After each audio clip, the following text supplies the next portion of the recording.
함께 기쁘게 주님 앞에 찬양함으로 나갑시다. 박수를 찬양합시다.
Yeah.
동안 살면서 하나님 말씀대로 살지 못하고 하나님 영광 가리운 게 있다면 용서하여 주시고 이 시간 간절히 회개하는 시간이 될 수 있게 해주세요.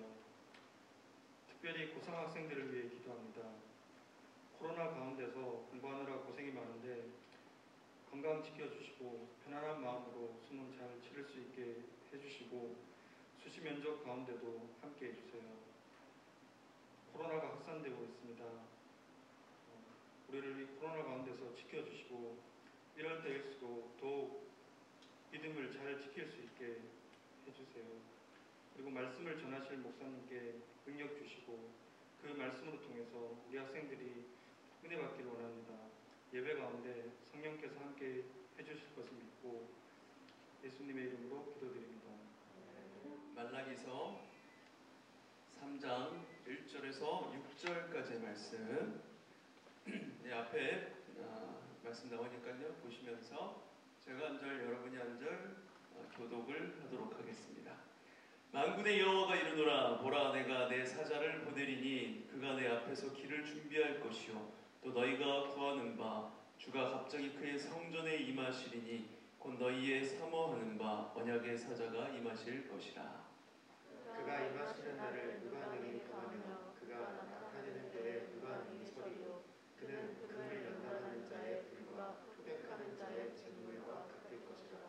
그가 은을 연단하여 깨끗하게 하는 자 같이 앉아서 레위 자손을 깨끗하게 하되 금, 은같이 그들을 연단하리니 그들이 공의로운 제물을 나 여호와께 바칠 것이라. 그때 유다와 예루살렘의 모험 논리 옛날과 고대와 같이 나 여호와께 기쁨이 되려니와. 내가 심판하러 너희에게 임할 것이라. 점치는 자에게와 간음하는 자에게와 거짓 맹세하는 자에게와 품꾼의 삭스에 대하여 억울하게 하며 과부와 고아를 압제하며 나그네를 억울하게 하며 나를 경외하지 아니하는 자들에게 속히 증언하리라. 만군의 여호와가 말하였느니라. 나 여호와는 변하지 아니하나니 그러므로 야곱의 자손들아 너희가 소멸되지 아니하느니라. 아멘. 할렐루야. 네, 우리 코로나 시대에 우리 교회 인사법이 있죠. 지난주에 까먹고 안 했던 것 같은데 우리 좌우에 있는 우리 친구들과 양손을 들어서 이렇게 딸랑딸랑 하면서 반갑게 인사하도록 하겠습니다. 할렐루야. 네, 감사합니다. 자, 여러분 한 주간 정말 잘 지냈나요? 네, 다시 좀 코로나가 확산세로 가고 있죠. 이제 3차 대유행이 시작될 거다. 뭐 이런 이야기들이 또 이렇게 스물스물 나오고 있고 1.5단계로 격상됐어요. 이제 2단계로 곧 가게 될지도 모르고 그러면 또 우리가 온라인 예배로 진행하게 될지 모르는데 주님께서 그 가운데서 또 선하게 역사하시고 늘 함께 하시면서 우리를 지키시고 보호하실 것을 믿고 나아가는 우리 고등부가 되길 바랍니다. 자, 하루하루 한 주 한 주가 정말 빠르게 지나가는 그런 때인 것 같은데 벌써 올해가 이제 11월 지금 넷째 주잖아요. 다음 주면 11월 마지막 주. 그리고 이제 12월은 4주밖에 없으니까 이제 앞으로 한 5주 남은 거예요. 5주 지나면 우리 고3 친구들은 빠이빠이 청년부로 가게 되고 이렇게 벌써 시간이 벌써 다 지나가면서 참 아쉬운 마음도 많이 남고 그런 때인 것 같습니다. 그래서 이때가 되면 항상 그런 생각이 들죠. 목표한 것들 다 이루지 못했다 생각이 돼서 마음이 조금 조급해지는 그런 생각도 들고 올해는 이만큼 공부했어야 되는데 그걸 다 하지 못했구나. 목표를 향해서 이만큼은 나아갔어야 하는데 계획한 목표를 이렇게 어느 정도 해냈어야 하는데 잘하지 못했구나 이러면서 좀 조급한 마음이 들어요. 이런 마음이 여러 가지로 조급해지고 압박감이 드는 친구들이 있을 건데 사실 목사님도 이때가 되면은 좀 더 열심히 더 살았어야 되는데 그리고 사역도 열심히 준비하고 했어야 되는데 그렇게 잘 하지 못했다는 그런 어떤 압박감 같은 게 들고 뭔가를 더 해야겠다는 그런 생각이 들 때가 많이 있습니다. 그런데 이런 저에게 위로의 말을 해준 사람이 있어요. 이번 주에 제가 또 이렇게 즐겨보는 프로그램 유퀴즈에 가수이자 작가인 장기하가 출연을 했어요. 내년 40을 이제 앞둔 그 나이라고 그러는데 그에게 인생이 어떤 것이라고 생각하냐 이렇게 묻고 들으면서 유재석이 이런 질문을 하더라고요. 목표를 세워두고 그것을 향해 가는 편인가요? 이런 질문을 하니까 그러자 이제 장기하가 대답을 했어요. 목표를 안 세우는 게 목표예요. 뭘 하려고 애쓰면 내 인생에서 뭘 하려고 애쓰면 잘 안 되더라고요. 무언가를 쫓으려 너무 아둥바둥하면 그 목표가 멀어질 수도 있고 욕심을 조금만 버리면 뜻밖의 기회가 찾아올 수도 있다고 생각해요. 그렇게 이야기를 했습니다. 네, 너무 위안이 되더라고요. 실제로 그래서 장기하와 얼굴도 그 밴드를 하다가 이제 가수를 그만두고 몇 년간 그냥 쉬었다 그러더라고요. 쉬면서 여행하면서 그렇게 살다가 그냥 느낀 바를 이렇게 글을 써볼까 해가지고 글을 쓰고 책을 냈는데 그게 베스트셀러가 되면서 어쩌다 베스트셀러 작가까지 되었다고 하더라고요. 그러니까 여러분 올 한 해가 지나가면서 이제 곧 12월이고 이제 금방 2021년 될 텐데 목표한 것을 이루지 못한 것에 대해서 너무 스트레스 받지 마시길 바랍니다. 하나님 보시기에는 여러분 존재 자체 그 자체만으로 기뻐하실 거예요. 자, 너무 쫄지 말고 목표를 세우지 않는 것을 목표로 하면서 자신감 있게 살아가시길 바랍니다. 우리 옆에 있는 친구와 함께 한 번 더 인사할까요? 넌 존재 자체가 아름답다. 네, 여러분들 존재 자체가 너무 아름답습니다. 네, 다 마스크 쓰고 있고 졸린 눈 비비면서 어찌할지 모르고 뭘 하고 있지만 그 모습조차도 하나님이 기뻐하실 것이라 생각하고 모두 아름다운 모습이라 생각됩니다. 자, 이제 말씀으로 들어가 볼게요. 오늘은 이제 구약의 마지막이에요. 구약 성경 가스펠 프로젝트, 우리가 아마 작년부터 구약을 해왔던 걸로 알고 있는데 그 가스펠 프로젝트가 이제 1권부터 6권까지 6권의 이제 마지막 구약의 마지막 부분이 오늘 말씀입니다. 말라기서 읽은. 자, 유다 백성들이 바벨론 포로에서 이제 돌아왔죠. 70년간 바벨론의 포로 생활하면서 돌아왔고 매 예배 때마다 이 배경을 이야기하죠. 그리고 스룹바벨 총독을 중심으로 해서 성전을, 예루살렘 성전을 다시 재건했어요. 우상 숭배를 하다가 완전히 불타 없어지고 무너져 버렸던 그 예루살렘 성전, 그것을 이제 포로기에서 돌아와서 성전을 재건했습니다. 그러나 예루살렘 성벽은 여전히 허물어진 상태에 있었어요. 그래서 성전이 재건되고 약 70년 만에 느헤미야를 중심으로 해서 성벽도 재건을 하였죠. 하지만 백성들의 삶과 그 신앙은 여전히 다시 살아나지 않고 재건되지 않고 있었습니다.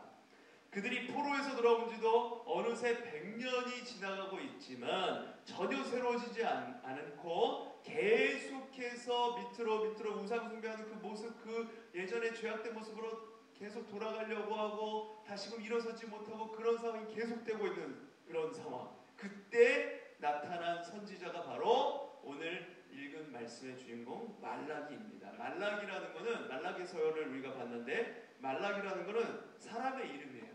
하나님이 보낸 사자 이런 뜻입니다. 그게 말라기예요.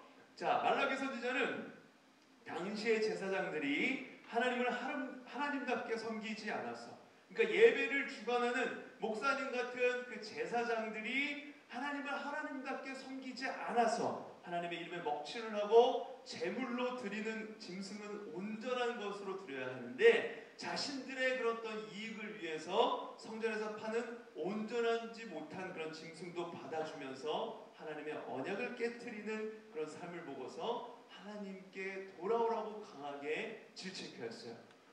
말라기서는 백성들의 끝없는 그런 우상 숭배와 죄악 가운데서도 끝까지 돌아오라고 자기 백성을 포기하지 않으시고 돌아오라고 말씀하시면서 세워가시는 하나님의 사랑을 진하게 보여주는 그런 말씀이 바로 말라기서입니다. 자, 오늘 읽은 말씀은 말라기서 3장에 나오는 예언이에요. 3장에 나오는 말씀인데 오늘 읽은 본문과 말라기서 전체에서 우리가 직면하게 되는 질문은 바로 뭐냐면 이거예요. 우리는 어떤 예배를 드리고 있으며 우리가 드리는 제물은 어떤 제물인가? 이게 말라기서 전체의 주제이고 오늘 읽은 말라기 3장의 주제입니다.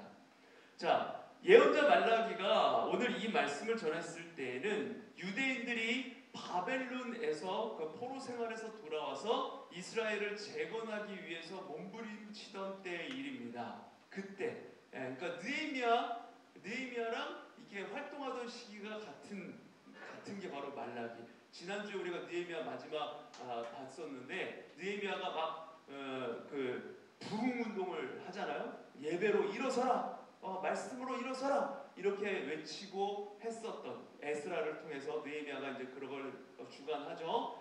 그 이후에 10년이 지난 후에도 다시 그 우상 숭배하는 모습으로 백성들이 돌아갔을 때 느헤미야가 다시금 부흥 운동을 일으키는데 그때 같이 활동했던 선지자가 바로 이 말라기입니다. 자, 이 시기에 하나님의 말씀을 대언한 예언자, 선지자 말라기는 유대인들이 지금 겪고 있는 그 모든 불행의 원인을 예배의 몰락, 예배 타락에서 보았고 희망의 실마리는 예배의 회복에서 보았습니다.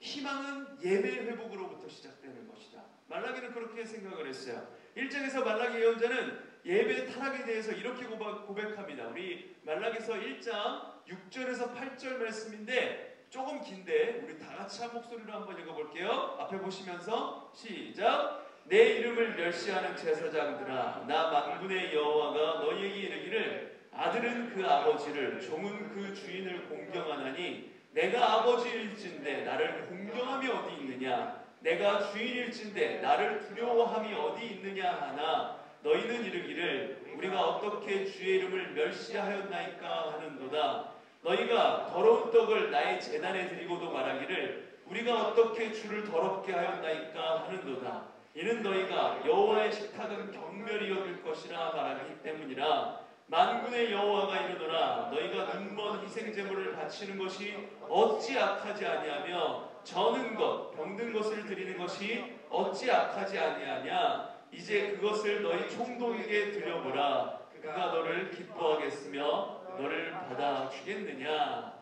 네, 말라기가 이렇게 얘기를 해요. 굉장히 여러분들 좀 어려운 언어로 써있지만 우리가 되게 고상하게 읽었지만 이렇게 들어보니까 굉장히 강한 어조로 말하고 있는 것 같다라는 생각이 들죠. 여러분 한번 상상해 볼까요? 한 유대인이 예루살렘 성전에서 이제 제사를 드리려고 준비를 합니다. 준비를 하고 있어요. 양 한 마리를 하나님 앞에 제물로 바쳐야 할 일이 생겼어요. 마음에는 좀 싼 비둘기 한 마리 정도로 그냥 떼었으면 좋겠는데 율법에서는 양 한 마리를 번제로 바치라라고 하나님의 말씀에 그렇게 써 있는 거예요. 그걸 규정하고 있었어요.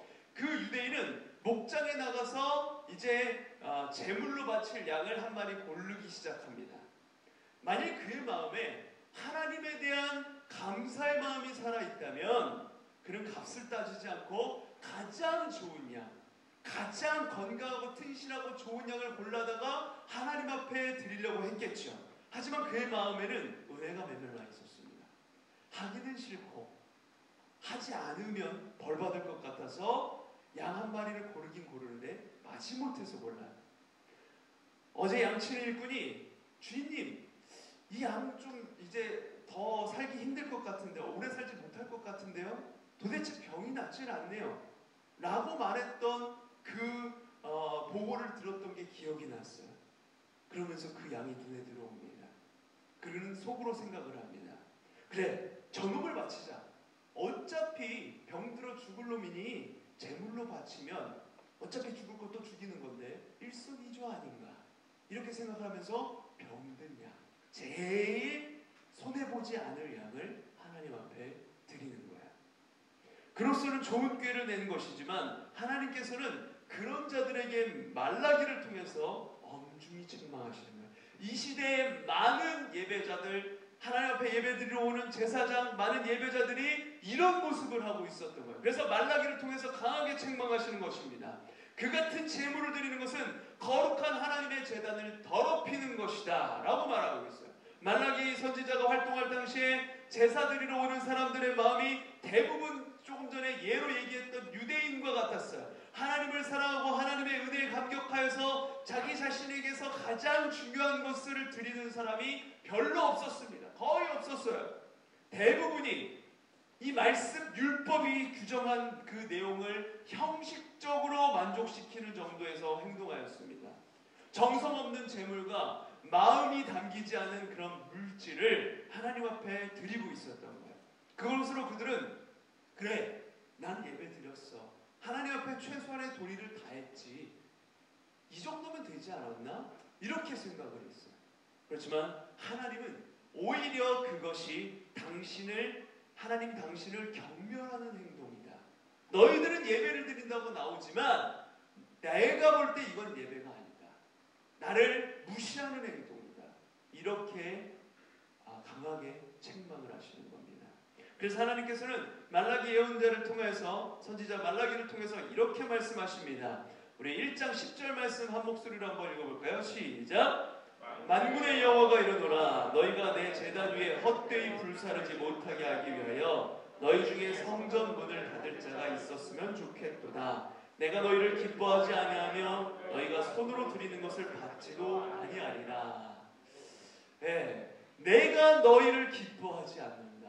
너희의 손으로 드리는 것을 받지 않겠다. 이렇게 말씀하시는 거예요. 나를 향한 사랑의 마음이 그것밖에 되지 않는다는 그 사실 때문에 나는 너희가 싫다. 너희가 드리는 이 제사가 싫다. 이렇게 말씀하시는 겁니다. 여러분, 우리는 어떻습니까? 예배에 임하는 우리의 태도는 어떤가요? 예배를 향해서, 오늘 이 예배당을 향해서, 이 교회를 향해서 올 때 여러분의 마음은 어떠했습니까? 말라기 1장 13절에 보면 제물을 드리면서 유대인들이 마음속으로 이렇게 불평을 했다고 해요. 이게 얼마나 짜증나고 번거로운 일인가. 예배에 나오는 우리의 마음이 혹시 그런 건 아닌가요? 하나님께 감사 찬송을 드리러 오는 사람다운 그런 열정과 기쁨이 우리 마음 가운데 막 샘솟고 있습니까? 아니면 어쩔 수 없이 부모님이 가라고 해서 선생님이 오라고 하니까 예배는 드려야겠고, 하나님이 무서우니까 예배는 드려야겠는데 어떠한 기쁨도 어떤 기대도 없이 그냥 형식적으로 와서 예배를 드리고 있다. 만일 우리 마음에 정말 기쁨에서 하나님을 향한 열정과 기쁨으로 예배를 드리는 사람이라고 한다면 주일 아침에 우리는 일찍부터 예배를 위해서 부지런히 준비할 거예요. 미리미리 준비해서 이렇게 좀 아침에 일어나가지고 차분한 마음으로 머리도 이렇게 가다듬고, 안 감은 머리 오늘은 좀 감아보자 하면서 머리도 이렇게 감으면서 화장도 좀 이렇게 해보면서 차분한 마음으로 예배에 임하도록 이렇게 힘쓰겠죠. 일주일 중에서 이 주일이 가장 즐거운 날이 될 것이고, 집을 떠나기 전 차분히 앉아서 지난 그 일주일을 생각해보면서 감사하면서 정성껏 헌금을 준비할 거예요. 있어도 되고 없어도 되는 만큼 바치는 것은 마치 병든 양을 제물로 바치는 것이나 마찬가지입니다. 그러한 예물은 하나님을 감동시키는 것이 아니라 하나님께서 받지 않는 예물이라고 이렇게 말씀해요. 하나님의 은혜가 마음에 있으면 미리미리 그 예물을 준비해서 넉넉한 마음으로 여유롭게 예배에 준비하고 나올 것입니다. 오늘 읽은 말라기 3장에서 장차 메시아가 오실 길을 닦을 사자에 대해서 말씀하고 계세요. 우리 3장 1절 말씀을 다 같이 한번 읽어볼까요? 시작! 만군의 여호와가 이르노라 보라 내가 내 사자를 보내리니 그가 내 앞길에서 앞에서 길을 준비할 것이요 또 너희가 구하는 바 주가 갑자기 그의 성전에 임하시리니 곧 너희가 사모하는 바 언약의 사자가 임하실 것이라. 아멘. 이게 이제 구약의 마지막에 예언된 내용이기 때문에 이제 앞으로 신약 시대에는 어떤 일이 일어날 것인지 말라기 선지자가 예언을 하는 내용이 나오는데, 구원자 메시아 예수 그리스도가 오시기 전에 먼저 하나님께서 보내신 사자가 와서 메시아의 구원 역사를 위해서 준비할 것이다 라고 이렇게 말씀하고 있는 내용이에요. 그 사자는 누구냐면 신약 성경을 처음 딱 열어보면 제일 먼저 나오는 게 예수님이 아니에요. 세례 요한이 나옵니다. 세례 요한, 마태마가 누가복음 다 열어보면 제일 먼저 나오는 게 세례 요한이 나와요. 세례 요한은 예수 그리스도보다 6개월 먼저 태어났고 예수님보다 먼저 요단강에서 회개의 세례를 전파합니다. 그러다가 세례 요한이 그 당시에 유대 왕이었던 헤롯 안티파스 왕에게 사로잡혔을 때 예수님은 이제부터 갈릴리로 가셔서 그 당신의 사역을 그때부터 사역을 시작하기 시작합니다. 자, 세례 요한은 메시아이신 예수 그리스도의 사자로서 말을 전하는 자, 예수님께서 보내신 천사, 예수님께서 보내신 사자로서 자신의 소임을 다하고 그것이 이제 예수 그리스도에게 이어지게 되는 것이죠.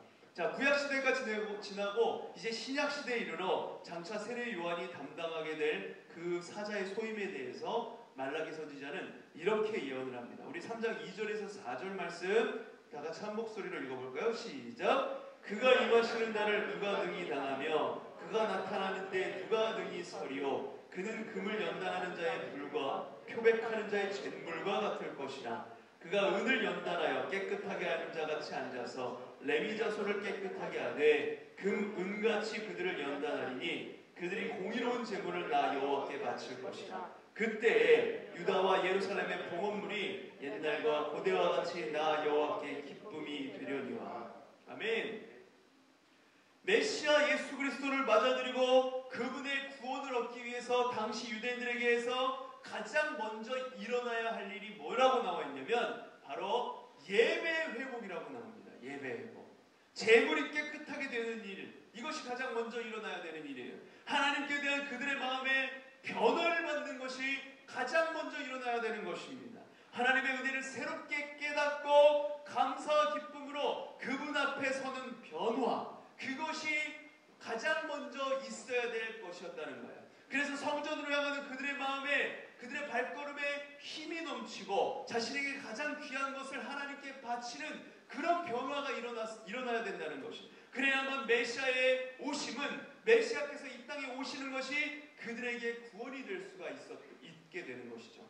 그러한 변화가 없다면, 예배의 자세, 예배의 마음의 변화가 없다면 예수 그리스도 구원자 메시아께서 이 땅에 오시는 것이 그들에게 구원이 아니라 오히려 멸망이 되는 것이고 축복이 아니라 재앙이 될 것이라는 겁니다. 여러분, 왜 이렇게 제사가 중요한 것일까요? 왜 이렇게 예배가 중요한 것일까요? 하나님께 대한 제사, 그 예배가 먼저 회복되어야 우리의 다른 모든 것들이 회복될 수 있기 때문입니다. 하나님을 향한 마음의 그 자세는 우리의 삶의 모든 영역에서 영향을 끼치게 되어 있어요. 하나님께 마음이 닫히면 다른 사람들에게도 마음이 닫힙니다. 하나님을 향해서 마음이 열려 있어야 우리 담임 선생님을 봤을 때에도 마음이 열리고, 담임 선생님께도 마음을 열고 다가가서 얘기를 할 수 있는 것이고, 주변의 친구들과도 대화를 거리낌 없이 할 수 있게 되는 것이고, 그렇게 변화가 일어날 수 있는 거예요. 하나님께 마음이 닫히면 다른 곳에서도 다 마음이 닫혀요. 하나님께 인색하면 다른 사람에게도 인색하게 되어 있습니다. 하나님께 무성의하면 다른 것에도 무성의하게 되어 있어요. 하나님을 예배하는 그 예배의 마음이 아주 성실하게 성의를 가지고 이렇게 예배를 드리고 하면 다른 부분에서도 우리가 성의를 가지고 행하게 되어 있다는 것이죠. 하나님과의 관계에서 숨기고 거짓말하면 다른 모든 관계에서도 숨기고 거짓말하게 됩니다. 그래서 예배가 중요한 거예요. 그래서 하나님과의 관계가 중요한 것입니다. 5절에서 말라기 선지자는 이렇게 말씀합니다. 우리 5절 말씀 다 같이 한 목소리로 한번 읽어보겠습니다. 시작. 내가 심판하러 너희에게 임할 것이라. 점치는 자에게와 가늠하는 자에게와 거짓 맹세하는 자에게와 품꾼의 삭세에 대하여 억울하게 하며 과부와 고아를 압제하며 나그네를 억울하게 하며 나를 경외하지 아니하는 자들에게 속히 증언하리라. 만군의 여호와가 말하였느니라. 아멘. 여기서 나열하고 있는 사람들은 모두 하나님과의 관계가 깨어진 사람들입니다.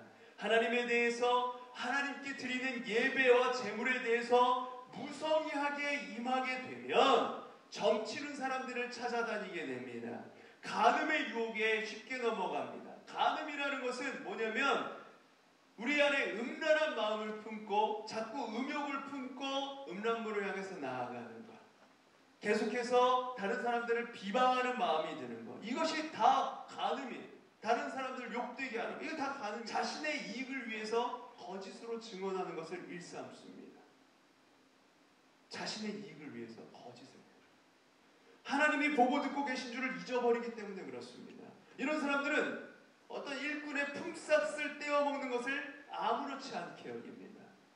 여러분이 나중에 어떤 팀장이나 사장이나 뭐 이런 정도의 급이 되었을 때 다른 사람들을 보다 위에서 다른 사람들에게 이제 월급을 주는 위치에 있을 수가 있어요.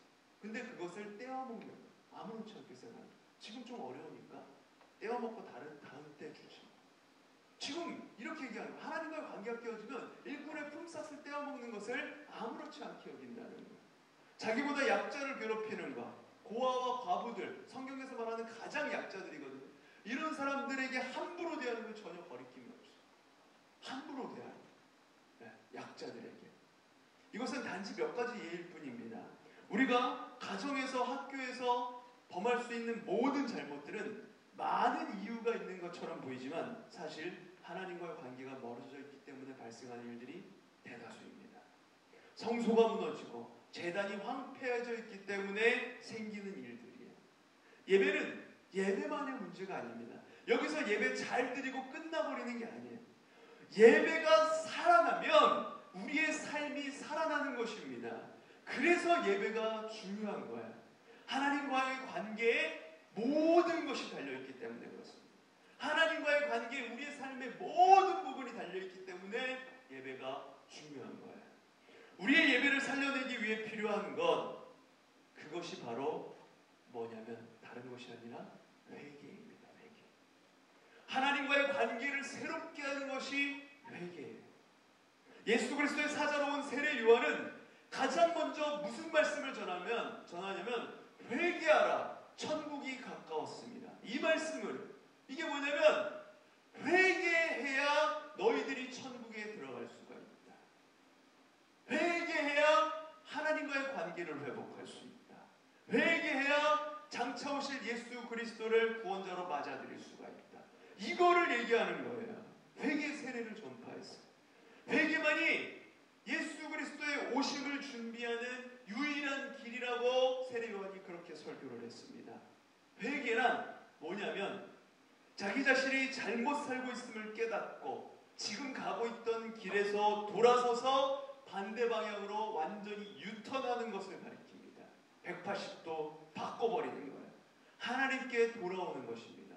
하나님께 나아가지 못했던 그 삶의 모습을 모두 내려놓고 이제는 하나님 앞에 제대로 살겠습니다. 하나님 앞에 병든 양을 바치지 않고 가장 귀중한 것으로 하나님을 예배하겠습니다. 이렇게 돌아서는 거예요. 그게 바로 회개입니다. 하나님에게 등을 지고 반대 방향으로 향하던 그 길에서 돌아서는 거예요. 하나님을 향하여 그 영광스러운 생명의 빛을 향해서 걸어가는 것입니다. 그렇게 하나님과의 관계가 회복되고 그 관계 가운데 변화가 일어나면 그 변화는 삶의 모든 영역에 영향을 미치게 되어 있습니다. 예배에서 진정으로 변화가 일어나면 일상이 바뀌는 거예요. 일상에 감사가 일어나는 거예요. 평범한 일상이 새롭게 느껴지는 거예요. 그게 다른 데에서 일어나는 것이 아니라 회개를 통해서 하나님을 깊이 만났을 때 모든 것이 새로워지게 되는 것이죠. 그런데 여러분, 그 회개가 쉽습니까? 참 어려워요. 쉽지 않습니다. 왜 그러냐면 지금 내가 너무나도 재밌게 해오던 것들, 즐겨 해왔던 죄들을 내려놓아야 하기 때문에, 또 아직은 익숙하지 않은 그 하나님의 의를 향해서 나아가 행하는 것이기 때문에 회개가 어렵습니다. 우리 몸속에 있는 타락한 욕망을 따라가는 것은 너무나도 쉬운데 회개는 그것을 거슬러 살아가야 하는 것이기 때문에 어려운 것입니다. 우리는 가만히 냅두면 누구나 죄를 짓습니다. 목사님도 마찬가지.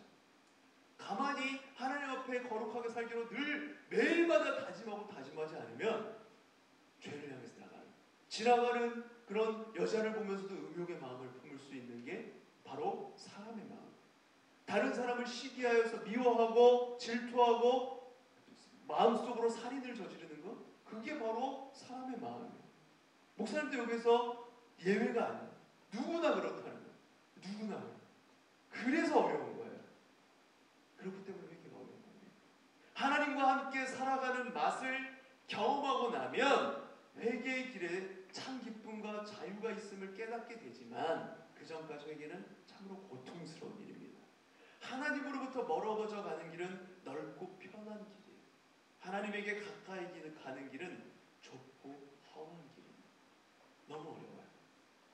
특히 회개하는 그 첫 순간은 모든 것이 찢어지는 듯한 아픔을 겪게 되어 있습니다. 너무나도 힘들죠. 오늘 읽은 말라기 선지자의 예언을 보면 회개는 마치 은이나 금을 불에 연단하여 깨끗하게 하는 과정. 그 깨끗하게 하는 과정은 뭐냐면 불을 굉장히 강하게 떼야 돼요. 이렇게 불로 재련하는 과정과 같다고 얘기해요. 또한 옷감을 표백하기 위해서 잿물에 넣어서 뜨거운 물에 삶는 것과 같다고 합니다. 엄청난 노력과 고통을 수반하는 일이라는 거예요. 그렇기 때문에 구원자 예수 그리스도의 사자가 오는 것을 반길 사람이 별로 없다는 거예요. 세례 요한이 왔을 때 반기는 사람이 아무도 없었습니다. 왜냐하면 마음에 찔림을 자꾸 얘기하니까. 너 그렇게 살면은 구원 못 받아. 하나님께 구원받고 예수 그리스도를 맞이하려면 회개해요. 지금 그렇게 살면 안 돼. 이 이야기를 듣고 싶은 사람은 아무도 없어. 너는 특별해. 너는 잘났어. 너는 그대로 하나님 기뻐하셔. 물론 맞는 말입니다만 그럼에도 불구하고 우리 안의 죄성을 회개해야 한다. 이 말을 듣고 싶은 사람이 별로 없다는 거예요.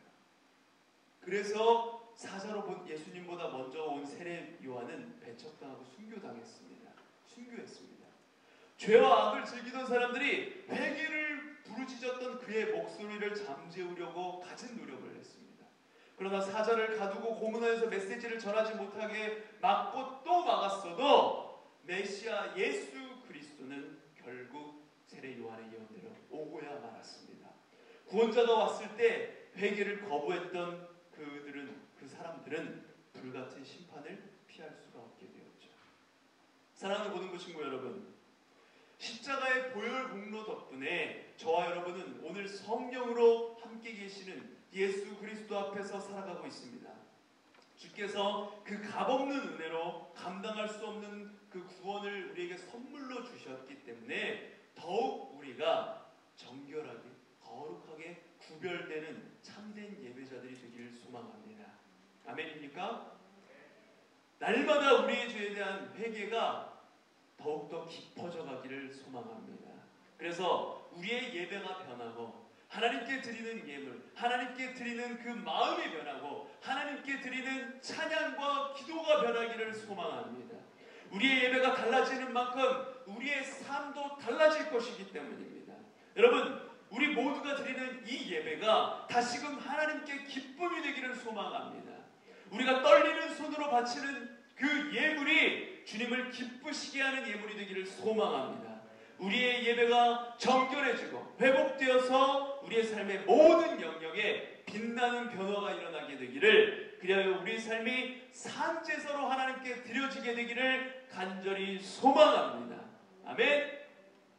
그 믿음으로 정말 주님을 향한 그 갈망과 주님을 향한 예배를 소망하며 나아가는 우리 모든 고등부 친구들 되기를 간절히 바랍니다.